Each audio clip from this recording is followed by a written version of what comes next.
If you're experiencing Matchmaking Error 2025 in Cyberpunk 2077, follow these steps to troubleshoot and resolve the issue. This guide will help you get back into the game quickly. Step 1. Check server status. Visit the official Cyberpunk 2077 website or social media channels to check if there are any ongoing server issues.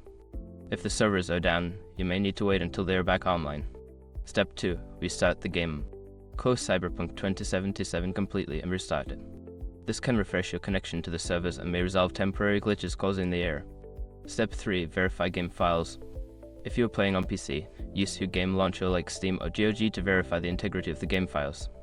This process will check for any corrupted files and replace them. Step 4. Check your internet connection. Ensure that your internet connection is stable. You can try resetting your router or switching to a wired connection if you're currently using Wi-Fi. Step 5. Update the game. Make sure that Cyberpunk 2077 is updated to the latest version. Check for any available updates in your game launcher and install them to ensure you have the latest fixes and improvements.